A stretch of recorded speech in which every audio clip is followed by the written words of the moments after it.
of adrenal androgen excess. So, and androgen is one of the hormones that affect secondary sexual characteristics. So if you look at the androgen is derived from uh, it's a related testosterone related hormones, and one of its precursor will be your DHEA, dihydroepiandrostenedione. So this one eventually the androgen will become testosterone, no? In the metabolism inside the testicle, no? The testes. So in a male individual, the androgen in the produced by your adrenal gland will be converted to testosterone by the testes. And this testosterone accounts most of the virilization, meaning the secondary male characteristics. No? So if a patient is a female, the adrenal androgen remain as is. It will not be converted to testosterone. But still, they will have some form of virilization. No? Okay. So imagine if there would be an excess in a female, the patient will have some sexual characteristics of a male, like hirsutism, acne, or even baldness, no? Or even clitoral enlargement. Now, we go now to hypofunctioning. No? So there are two categories of adrenal cortex, hypofunctioning adrenal gland, which mainly we will talk about adrenal cortex. So those associated with primary inability of the adrenal gland to elaborate sufficient quantities of hormones. So this mainly on the cortisol, which is very vital to maintain most of the uh, basic life, no? Life uh, to exist life. For example, your circulatory system, as well as the metabolism of all the macronutrients. No? And the second category would be those associated with secondary failure. No? The main problem is not the adrenal gland, but there are other higher than the adrenal gland that induces failure on the adrenal gland by way of inadequate ACTH formations. So the first category, we call it primary. The most likely, most of them is due to a destructions of the gland due to an autoimmune uh, conditions. Some surgical removal or even a site of infections like viral, tuberculosis, or now becoming more common among patients with SIV infection. It can also happen in a patient that they are very prone for bleeding.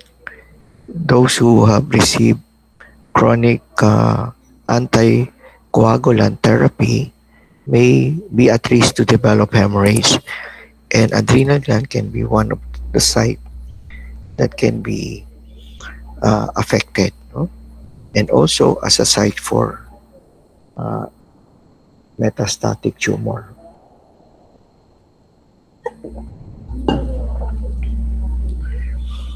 So there are also other rare conditions like metabolic failure due to hormone production. So one very good example is the congenital adrenal hyperplasia.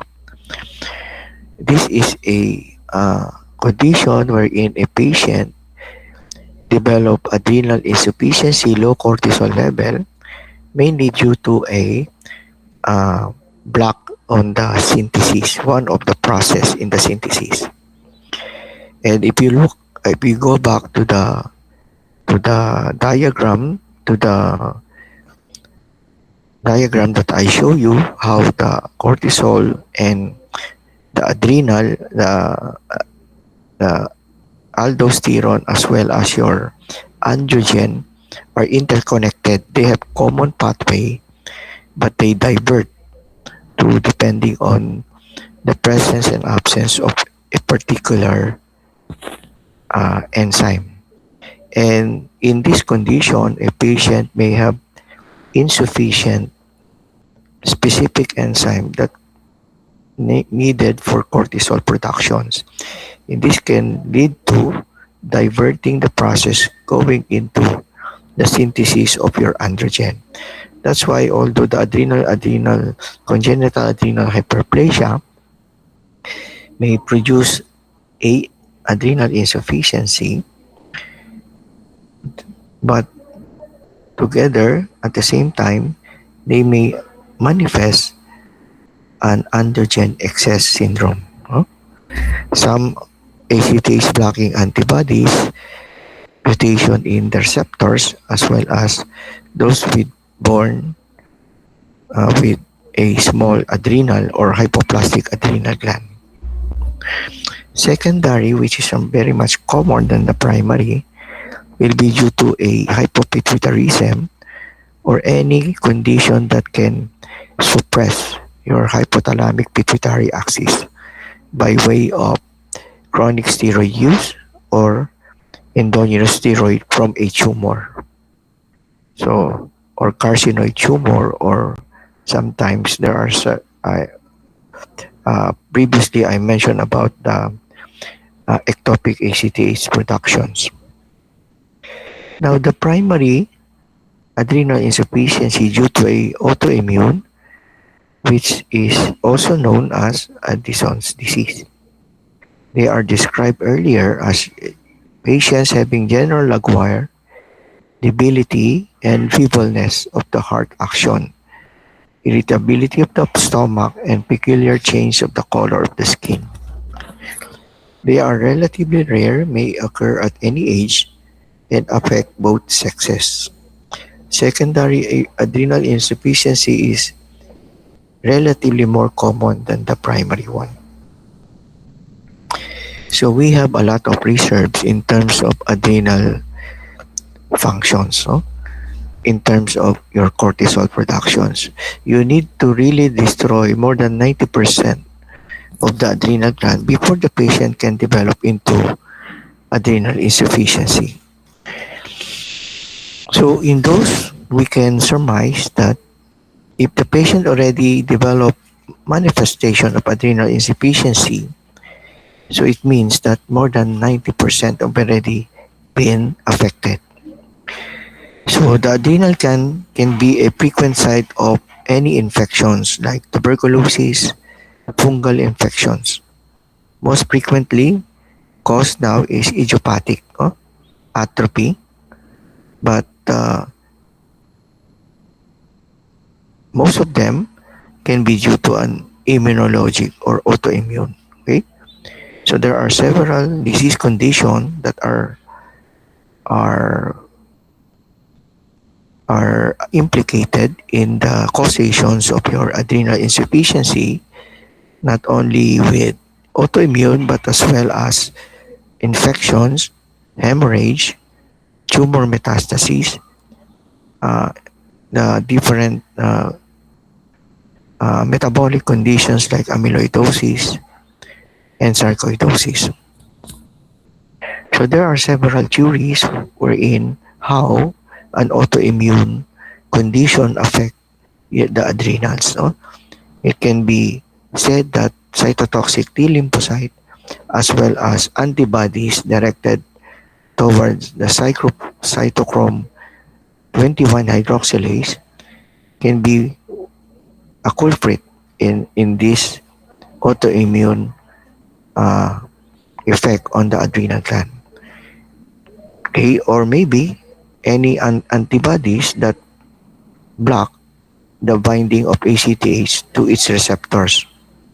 Okay, so nowadays there's an increasing incidence of chronic lymphocytic thyroiditis together with adrenal insufficiency and all other autoimmune conditions such as premature ovarian failure diabetes mellitus, hypo and hyperparathyroidism, that goes to classification of the different syndrome, what we know today as polyglandular autoimmune syndrome, whether type 1 or type 2.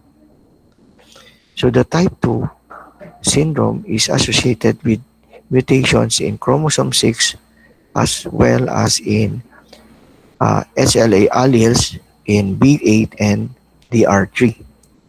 Parathyroid and adrenal insufficiency and chronic mucocutaneous candidiasis constitute what we know as a type 1 polyglandular autoimmune syndrome. An autoimmune polyendocrinopathy candidiasis ectodermal dystrophy gene, or also called as APECED gene, located in the chromosome 21, locus of 22.3. So they are usually present during childhood, whereas type 2 usually manifests during adult. So the insufficiency should be high in patients with AIDS, cytomegalovirus, those who use other drugs that uh, con, uh, contradict the effect of your cortisol, like your rifampicin, phenytoin, ketoconazole, migestrol, okay, may cause or even potentiate an existing adrenal insufficiency. So adrenal hemorrhage and infarction can occur in those patients who have been receiving chronically anticoagulants. Okay, and also some patients who are in with conditions that includes hypercoagulable states such as antiphospholipid syndrome. They may have insidious onset, manifestation of easy fatigability, weakness, anorexia, and they will have some certain degree of weight loss, cutaneous and mucosal hyperpigmentations, and hypotension, hypoglycemia, depending on whether it involves also your hypoaldosteronism or only hypocorticolism. From mild chronic fatigue, fulminating shock associated with acute destructions of glands, such as described by Waterhouse and Friedrichsen. That's why it is named after them, that conditions after a infections of Pseudomonas or meningococemia develop adrenal insufficiency. So we call them Waterhouse-Friderichsen syndrome. So these are the manifestations, signs and symptoms of adrenal insufficiency together with their percentage of occurrence. So if you can look at and notice that most of the manifestation is uh, due to low level of cortisol, and they are non-specific, the manifestations. So more consistently will be weakness and hyperpigmentation if you're dealing with a primary one. Secondary usually doesn't have hyperpigmentation, no? Mainly because the ACTH in secondary are low compared to a primary adrenal insufficiency. So laboratory findings you would request like ACTH and cortisol. But you know, the ACTH and cortisol will depend on the day, the time of the day it is extracted. Oh? So it can be normally high or normally low in a normal patients depending on the time of the day, or even correlated to the sleep-wake pattern of the patient. So to really document, you may use adrenal stimulation of ACTH, what we call on cosintropin test or ACTH stimulation test. But there are several laboratory that you can request that may show some derangement, such as serum sodium chloride and bicarbonate, which are usually low. And you would expect a high potassium level if you're dealing with adrenal insufficiency. And you may have elevated vasopressin because as a response to the low cortisol. Mild to moderate hypercalcemia can also be seen, and some degree of hypoglycemia.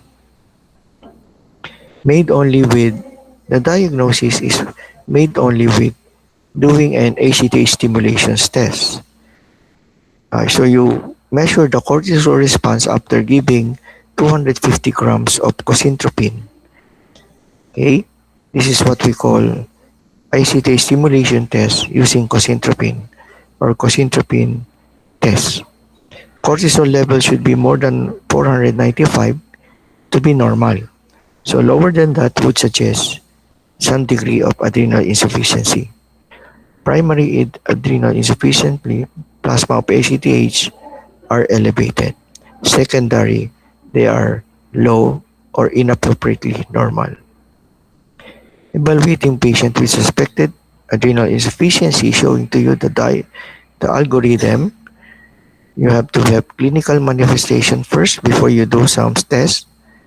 Then if there are confirmation, then you do uh, look at the level of ACTH, whether to recognize which one you are probably looking into, whether they have high ACTH in a primary adrenal insufficiency and a low ACTH in a patients with secondary adrenal insufficiency. So the treatment is straightforward. You just give either glucocorticoid, mineralocorticoid, or both, depending on the patient's conditions. No? So if you're dealing with glucocorticoid insufficiency, you can give hydrocortisone. See? So it can be given to simulate the usual physiologic secretions of your steroid hormone, like giving 2/3 in the morning and 1/3 in the late afternoon to mimic the diurnal pattern of cortisol release. Mineralocorticoid supplementation is usually needed if you are having some form of hypotension. Okay, daily replacement of 50 milligram, 25 to 50 milligram of DHEA per ORM to improve quality life as well as bone mineral density. Periodic measurement of different clinical parameters such as body weight, serum potassium, blood pressure, and even ask the patient to carry some medical identification. So putting a bracelet stating the condition, because sometimes the patient may develop unconsciousness depending on the degree of adrenal insufficiency, and this can help guide the one that will attend to the patients in times of crisis. So if the patients have intercurrent illnesses, you have to adjust doses of hydrocortisone or the maintenance steroid supplementation. You may increase fludrocortisone, which is a synthetic aldosterone, in conditions like that may need proper support on aldosterone, like exercise sweating, that may lead to dehydration. So, mirocorticoid therapy is usually not necessary with secondary in adrenocortical insufficiency. So, adrenal crisis is a conditions usually happen in patients with chronic adrenal insufficiency precipitated by sepsis or even in a patient without chronic adrenal insufficiency that may develop acute hemorrhagic destruction during an infection of Pseudomonas and meningococccemia, which can also happen to other form of sepsis, but this particular was the first recognized by Waterhouse Friderichsen. That's why they are named after this, who discover. Rapid withdrawal of steroid from patients may also develop certain degree of adrenal atrophy. Nausea, vomiting, abdominal pain, fever may be severe or absent. Lethargy depends into the somnolence. Hypovolemic vascular collapse. You may give IV infusions of uh, normal saline together with the glucose depending on the patient's other whether the patients develop hypoglycemia. So IV infusion of 100 milligram hydrocortisone, then may give continuous drip or by boluses. Vasoconstricting agent can be also given in cases wherein the patients have hypotension. So I mentioned earlier the congenital adrenal hyperplasia, which is a conditions that characterized by uh, adrenal insufficiency, but they together manifest also some degree of hyperandrogenism, such as hirsutism, and oligomenorrhea. And this is the reason why they develop adrenal insufficiency. There's a block in the cortisol synthesis that may result in the enhanced secretions of adrenal androgens and mineralocorticoid. Now we go to the different types of steroid hormones from available in the market. No? So these are the steroid di- uh, divided into short acting, intermediate acting. Take note that the hydrocortisone and cortisone is equipotent with our cortisol. Okay, they have equally if had an effect on glucocorticoid as well as mineralocorticoid. That's why in crisis, it's better to give this one because in crisis, glucocorticoid and mineralocorticoid insufficiency exists. While in those patients who have only glucocorticoid insufficiency such secondary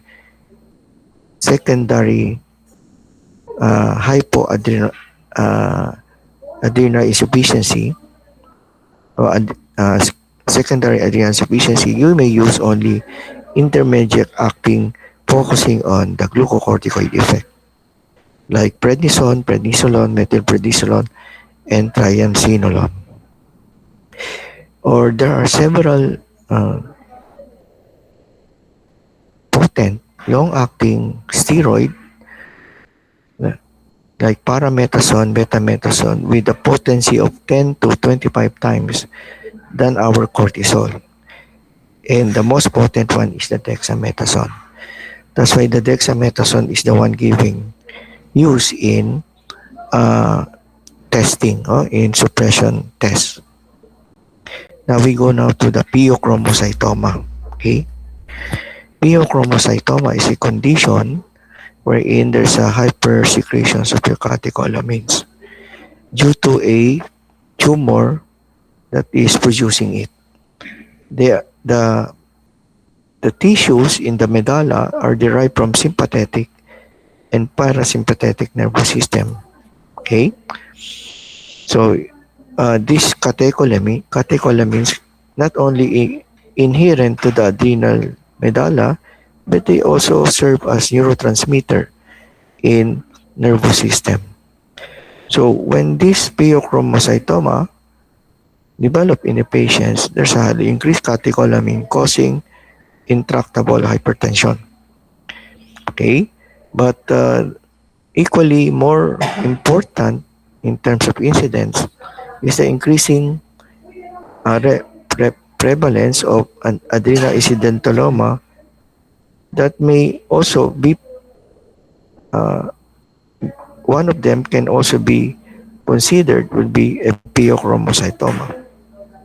especially the patients presents with hypertension. Going back to the basic, catecholamines stimulate alpha and beta receptors. As we know, alpha receptors are very abundant in the vascular smooth muscles, and the beta receptors in the cardiac as well in the bronchial smooth muscle. Stimulation of both the alpha and the beta 2 receptors, beta 1 receptors may cause contribute to the severe hypertension that can happen in patients with pheochromocytoma. Although pheochromocytoma is quite rare, 2 to 8 out of 1 million persons per year. Okay? But if you look the autopsy report, the incidence jump into almost double. That's why you can see how many there's an increased incidence of incidentaloma detected only by imaging. And this is proven that most of the adrenal pheochromocytoma are not clinically relevant. No?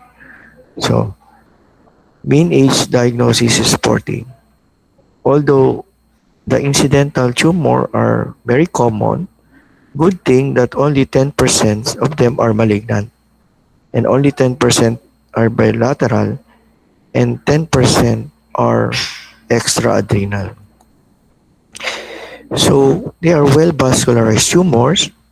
They are located in the extra-adrenal, may be also in extra-adrenal site like retroperitoneal, in the neck, in the thoracic region. So they may also involve paraganglionic. So these are the regions aside from the adrenal gland that can also develop into pheochromocytoma. So what we are more interested is in the adrenal pheochromocytoma. So they are the etiologic are we don't know. They are usually sporadic.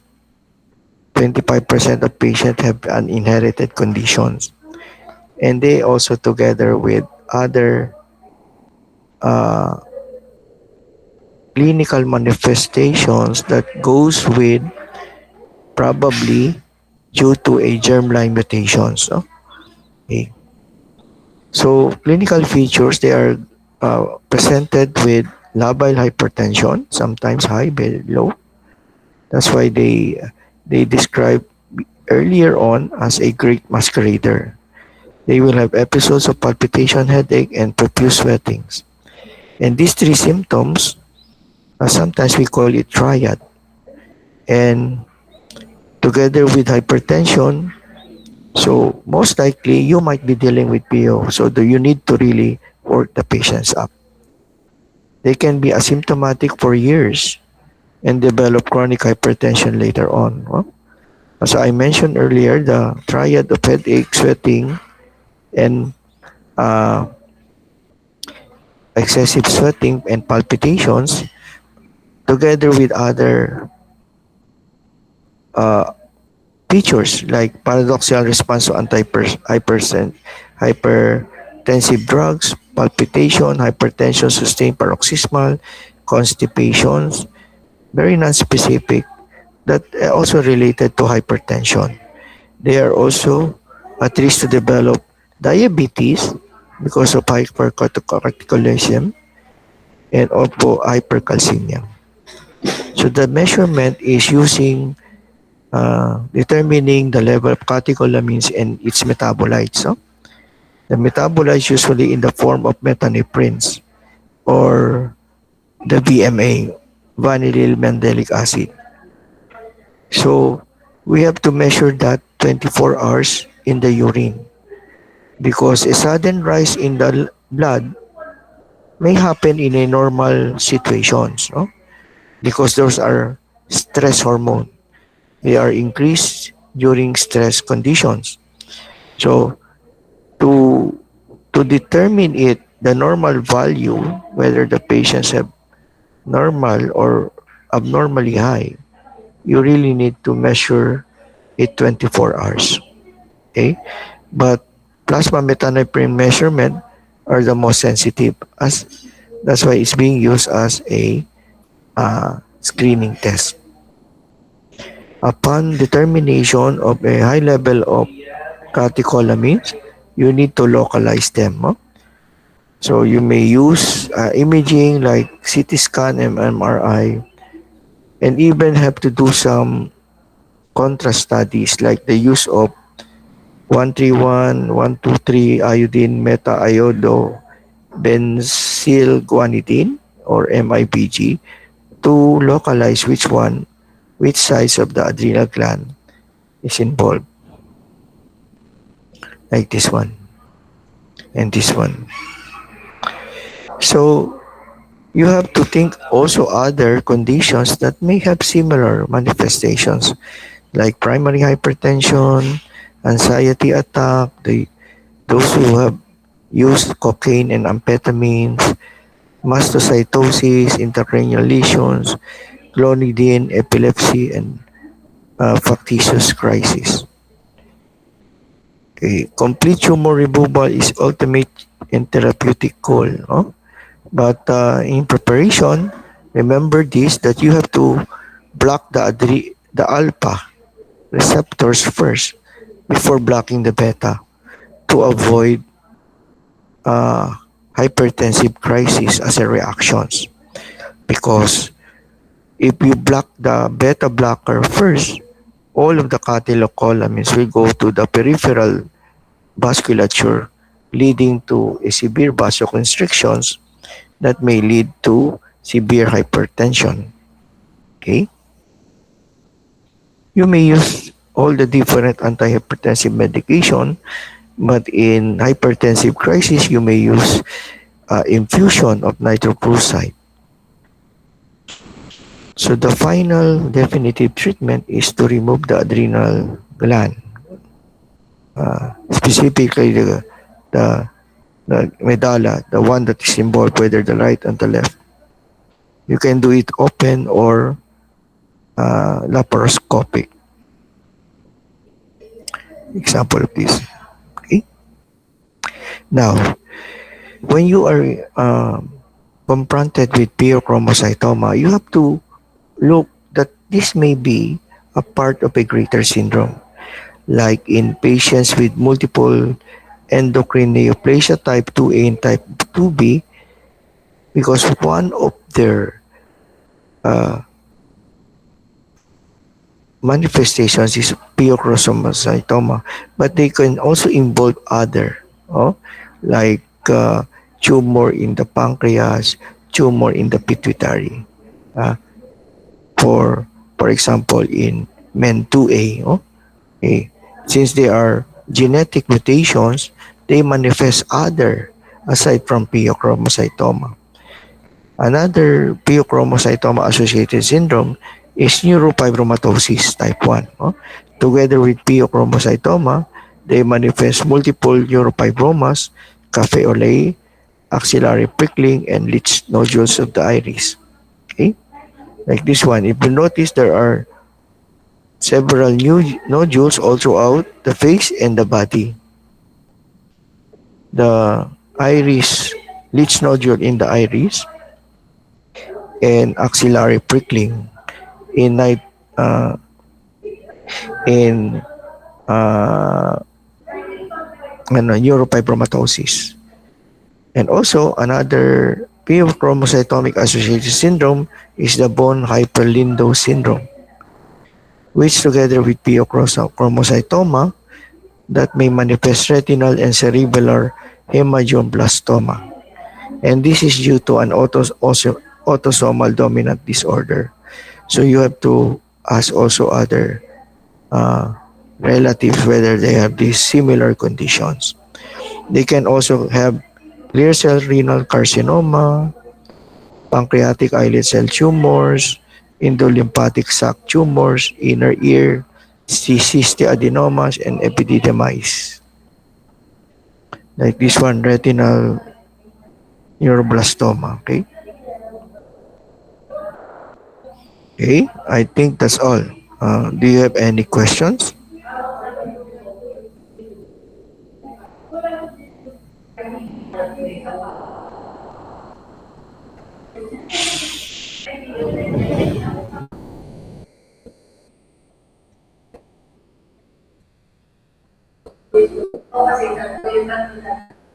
Hello?